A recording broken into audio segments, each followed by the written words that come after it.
आज इस वीडियो में हम देखेंगे अब्राहम की 3 परीक्षाओं को और इन तीनों परीक्षाओं में हम विश्वासियों के लिए आज जो प्रभु यीशु के चेले हैं हमारे लिए इन तीनों परीक्षाओं में जिनका जिक्र हम इस वीडियो में करने वाले हैं बहुत कुछ है सीखने के लिए। सो प्लीज इस वीडियो को बहुत ही ध्यान से देखना और हाँ एंड तक देखना ताकि आप अच्छी तरह से समझ सके और अपनी आत्मिक जिंदगी को, अपनी स्पिरिचुअल लाइफ को और ज्यादा ग्रो कर सके और मसीह में और विश्वास में मैच्योर होते जाएं। तो चलिए इस वीडियो को शुरू करते हैं।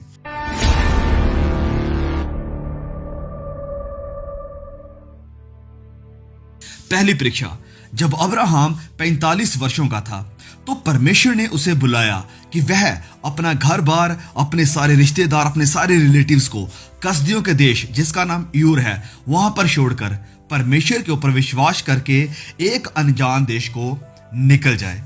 यह पहली परीक्षा थी जिसमें वह सफल हुआ।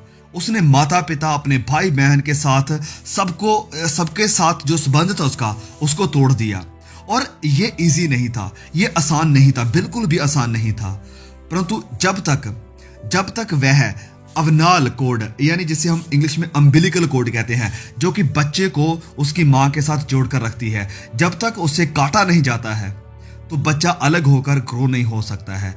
कि जो हमें इन संबंधों में बंध कर रखती है, इस कोड को काटना पड़ता है और जब तक ये काटी नहीं जाती तब तक हम यीशु के चेले नहीं हो सकते हैं। यीशु ने कहा कि यदि कोई मेरे पास आए और अपने माता पिता और अपने पत्नी, अपने बच्चों और अपने भाइयों, अपनी बहनों वरन अपने प्राण को भी अप्रिय ना जाने तो वह मेरा चेला नहीं हो सकता। ये हम पढ़ सकते हैं लूका अध्याय 14 और उसके वचन 26 में। इसके ऊपर हमने एक पर्टिकुलर वीडियो बनाया हुआ है, स्पेशली इस चैप्टर को, इन वर्सेस को डील करते हुए। तो अब्राहम ने परमेश्वर की आज्ञा तुरंत मान ली। मैं सोचता हूं कि यदि अब्राहम परमेश्वर की बुलाहट को ठुकरा देता, अगर वह इनकार कर देता परमेश्वर की बात को मानने से, तो क्या होता? अवश्य ही, जरूरी ही परमेश्वर ने उस पर जोर नहीं दिया होता, परमेश्वर उसको जोर नहीं देते। परमेश्वर को कोई और मिल जाता, किसी और को परमेश्वर चुन लेते और हम आज 21वीं सदी में अब्राहम के बारे में फिर कभी ना सुनते, ना ही उसका कोई जिक्र हमें देखने को मिलता। वह कोई और होता जो परमेश्वर की बुलाहट का प्रत्युत्तर देता और विश्वास का पिता और मसीही का पूर्वज बन गया होता। कितना कुछ अब्राहम खो देता यदि वह पहली परीक्षा में, इस पहले टेस्ट में असफल हो जाता, फेल हो गया होता। तो जब वह अपने रिश्तेदारों की विनती की ओर ध्यान ना देते हुए, जब वैसे कहते होंगे कि मत जाओ, उस देश यूर से निकलता है, तो शायद ही उसने ये एहसास किया होगा कि परमेश्वर ने उसके लिए कितना बेस्ट, कितना उत्तम भविष्य, फ्यूचर तैयार कर रखा है। आज भी परमेश्वर लोगों को बुलाता है, आज भी परमेश्वर मुझे बुलाता है, ठीक वैसे ही जैसे उसने अब्राहम को बुलाया था। जो बुलाए जाते हैं शायद ही उन्हें ये एहसास होता है, ये महसूस कर सकते हैं कि भविष्य में, फ्यूचर में, आने वाले समय में कितना उत्तम, कितना बढ़िया रिजल्ट या परिणाम परमेश्वर ने उनके लिए रखा है, यदि वह परमेश्वर की बुलाहट को सुनते हैं और उसे मान लेते हैं। इन 20 शताब्दियों में चर्च का इतिहास, कलीसिया का इतिहास उन मर्दों, उन औरतों की कहानियों के साथ भरा पड़ा है जिन्होंने परमेश्वर की बुलाहट को अब्राहम की तरह तुरंत और संपूर्ण हृदय से स्वीकार किया, परमेश्वर की बुलाहट को, और परमेश्वर के मकसद को पूरा करने के लिए सब कुछ छोड़ दिया और परमेश्वर की आवाज के ऊपर, परमेश्वर की बुलाहट के ऊपर काम करने लगे। तो यह था अब्राहम का पहला टेस्ट, अब्राहम की पहली परीक्षा कि उसने परमेश्वर की आवाज को सुना, उसे माना और सब कुछ त्याग दिया जो परमेश्वर ने उससे त्यागने के लिए कहा था।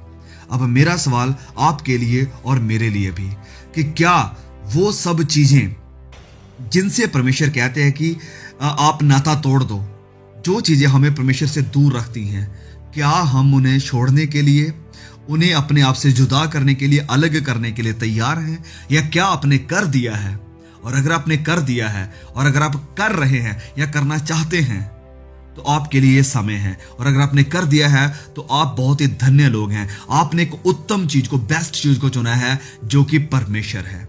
तो दूसरा टेस्ट जो अब्राहम का था वो था जब अब्राहम अपने रिश्ते नातों से मुक्त हो गया, तब परमेश्वर ने उसे भौतिक वस्तुओं में यानी मटेरियल थिंग्स के संबंध में परखा।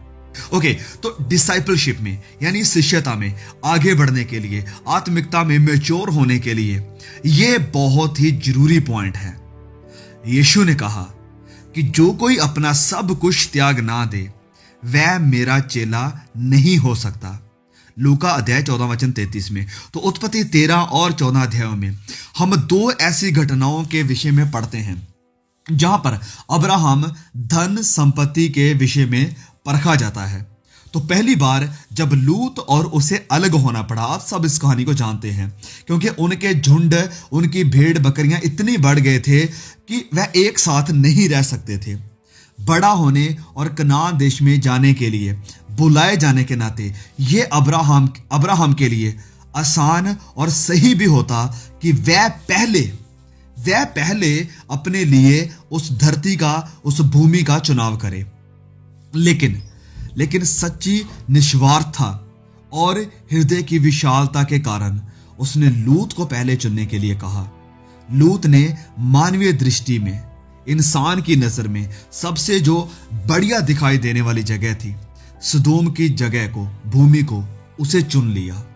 परंतु ना तो अब्राहम और ना ही लूत ये महसूस कर सके कि परमेश्वर इस लेन देन का एक प्रमुख गवाह था, जैसे वह हमारे सभी आर्थिक लेन देन का भी गवाह होता है जो हम इस पृथ्वी पर रहते हुए करते हैं।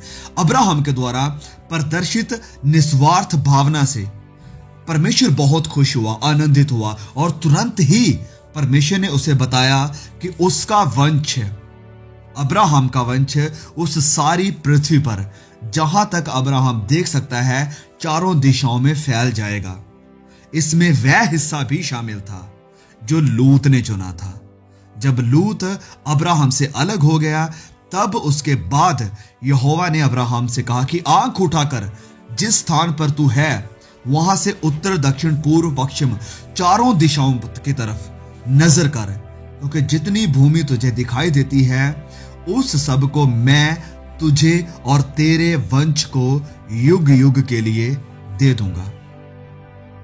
तो उत्पत्ति 14 में, जब हम उत्पत्ति 14 में आते हैं तो हम पाते हैं कि परमेश्वर का सच्चा दास होने के नाते अब्राहम दोबारा भौतिक वस्तुओं के विषय में यानी मटेरियल थिंग्स में खराई के साथ व्यवहार करता है।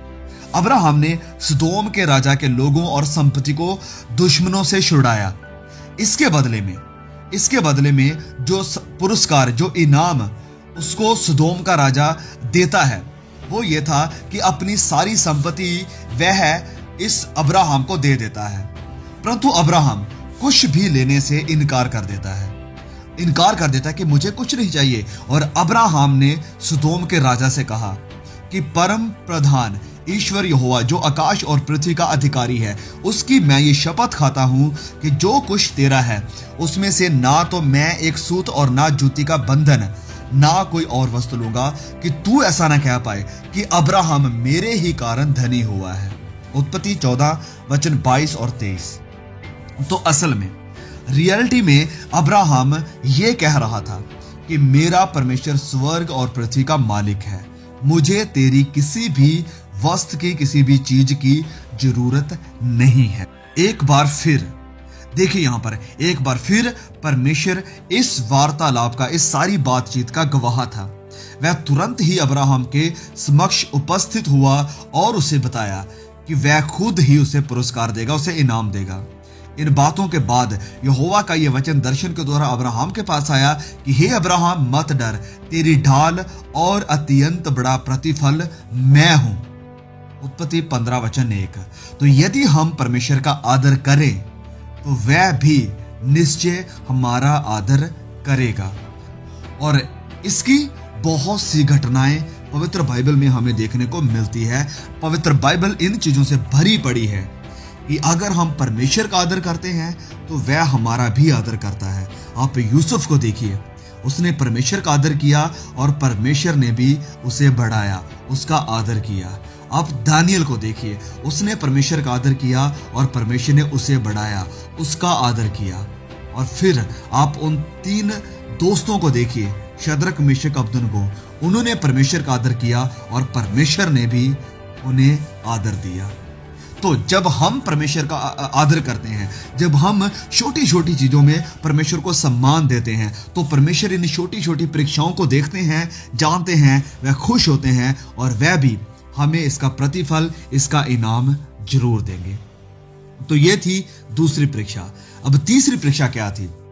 तो अब्राहम की परीक्षा उसके माता पिता के साथ, इसके रिश्तेदारों और मटेरियल थिंग्स के संबंध में तो हुई। अब उसकी परीक्षा उसके पुत्र के साथ, उसके बेटे के साथ, उसके संबंध में होनी थी।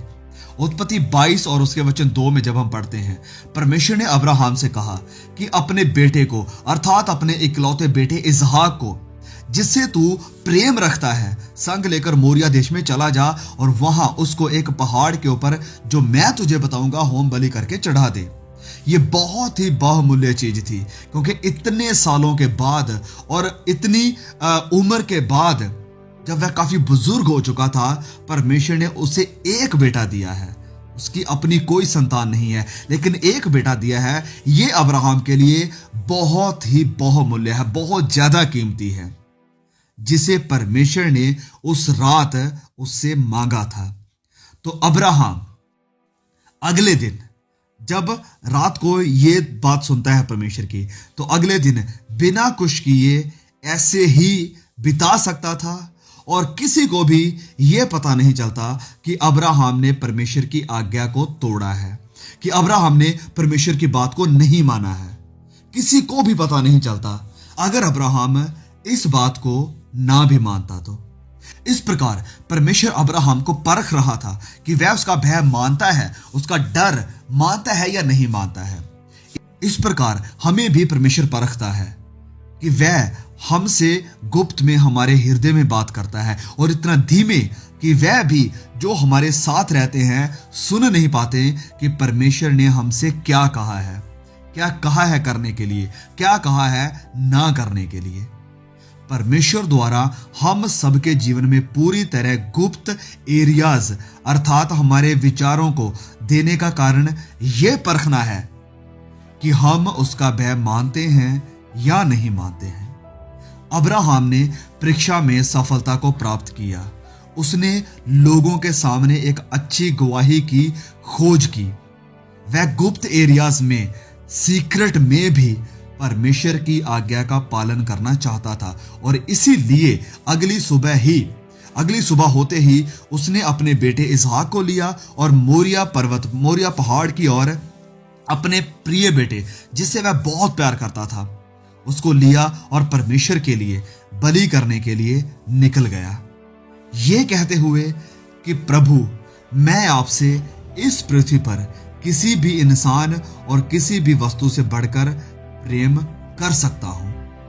कोई भी वस्तु इस पृथ्वी की मुझे प्यारी नहीं है जितना मैं आपसे प्यार करता हूं। यही बात थी जिस पर परमेश्वर ने अब्राहम को अपने अप्रूवल का सर्टिफिकेट दिया, और उसे अनगिनत आशीषों का वायदा भी परमेश्वर ने किया। मैं अपनी ही ये शब्द खाता हूं, परमेश्वर कहते हैं कि तूने जो ये काम किया है कि अपने पुत्र, अपने वरन इकलौते पुत्र को भी नहीं रख छोड़ा, इस कारण मैं निश्चय जरूर तुझे आशीष दूंगा, और निश्चय तेरे वंश को आकाश के तारागण और समुद्र के तीर की भालू के किनकों के समान अनगिनत करूंगा, और तेरा वंश अपने शत्रुओं के नगरों का अधिकारी होगा, और पृथ्वी की सारी जातियां अपने को तेरे वंश के कारण धन्य मानेंगी, क्योंकि तूने मेरी बात मानी है, क्योंकि तूने मेरी बात मानी है। सीक्रेट में परमेश्वर ने उससे ये सैक्रिफाइस करने के लिए, ये कुर्बानी देने के लिए कहा था, और अब्राहम ने उस सीक्रेट बुलाहट को भी चुना, सुना और उसकी आज्ञाकारी की। आज भी परमेश्वर हो सकता है गुप्त में कई ऐसी चीजें हो जो आप करते हैं और परमेश्वर कहता है कि ऐसा मत करो, कि ऐसा मत करो। हो सकता है कोई भी देख ना रहा हो, लेकिन परमेश्वर जानते हैं। क्या आप परमेश्वर का भय मानते हैं? अगर हाँ, तो आप इन सब गुप्त पापों से भागने की कोशिश करेंगे और गुप्त में भी परमेश्वर के साथ वफादारी निभाएंगे और उसको प्रसन्न करेंगे, जैसे अब्राहम ने किया था। कोई भी बात परमेश्वर को उतना प्रसन्न नहीं करती है जितना कि त्यागपूर्ण आज्ञाकारी, यानी सैक्रिफिशियल ओबीडियंस। जो इंसान यहां इस पृथ्वी पर आ रही परीक्षाओं में पास नहीं होता है, वह परमेश्वर के अप्रूवल को नहीं पा सकता है। केवल जब हम उस पॉइंट पर आते हैं जहां हम परमेश्वर से सीरियसली, गंभीरता के साथ ये कह सकते हैं दाऊद की तरह कि स्वर्ग में मेरा और कौन है, तेरे संग रहते हुए मैं पृथ्वी पर और कुछ भी नहीं चाहता हूं। भजन संहिता 73 वर्स 25। ये मोरिया पर्वत है जिस पर हम में से प्रत्येक को चढ़ना है। इस मोरिया पर्वत के ऊपर जहां हमें उन सब चीजों को जो हमें अच्छी लगती हैं, जो हमें प्यारी हैं, लेकिन परमेश्वर के लिए हमें इन्हें वेदी पर चढ़ाना है कि प्रभु, अगर ये चीज मेरी जिंदगी में तेरी जगह ले रही है तो मैं इसे आज वेदी पर चढ़ाता हूं और अकेले परमेश्वर के साथ रह जाना है। क्या आप तैयार हैं अपनी हर उस चीज को वेदी के ऊपर चढ़ाने के लिए जो परमेश्वर की जगह आपकी जिंदगी में ले चुकी है? हम नहीं जानते अब्राहम के बारे में, लेकिन हो सकता है कि इसहाक, जिसे परमेश्वर ने इस अब्राहम को दिया था, ये परमेश्वर की जगह ले रहा था कि अब्राहम को इतने सालों बाद ये बेटा मिला है और वह उसके साथ इतना प्यार करता था, उसके साथ इतना रहता था, इतनी बातें उसके साथ करता था कि वह परमेश्वर से दूर हो गया था। परमेश्वर के साथ अब उसका पहले जैसा प्यार नहीं रहा। प्यार था लेकिन पहले जैसा नहीं। तो परमेश्वर चाहता था कि मैं जानना चाहता हूं कि आज अब्राहम मुझे चाहता है या इसहाक को चाहता है। लेकिन अब्राहम का विश्वास मजबूत था, अब्राहम परमेश्वर का भय मानता था, तो उसने परमेश्वर को चुना। यहां तक कि अपने प्यारे बेटे, अपनी सबसे बहुमूल्य बेस्ट चीज जो उसके पास थी, उसे भी कुर्बान करने के लिए वह निकल पड़ा। क्या आप, क्या मैं, क्या हम तैयार हैं ऐसा बलिदान, ऐसी कुर्बानी परमेश्वर को चढ़ाने के लिए? हमारी वर्शिप, हमारे गीत, हमारा साज बजाना, ये सब वर्शिप में जो हम करते हैं, ये सब कुछ जरूरी है, लेकिन सबसे बड़ी वर्शिप हमारी है कि जब हम अपने स्वार्थ को, अपनी सबसे बहुमूल्य चीज को परमेश्वर के सामने वेदी पर चढ़ा देते हैं। तो ये थी अब्राहम की 3 परीक्षाएं और इन तीनों में अब्राहम पास हुआ और आज वो विश्वासियों का पिता कहलाता है कि हम उसकी तरफ देखें और विश्वास में इस पृथ्वी के ऊपर रहते हुए अपनी जिंदगी को गुजारें। प्लीज इस मैसेज को शेयर जरूर कीजिए। May God bless you all. See you again.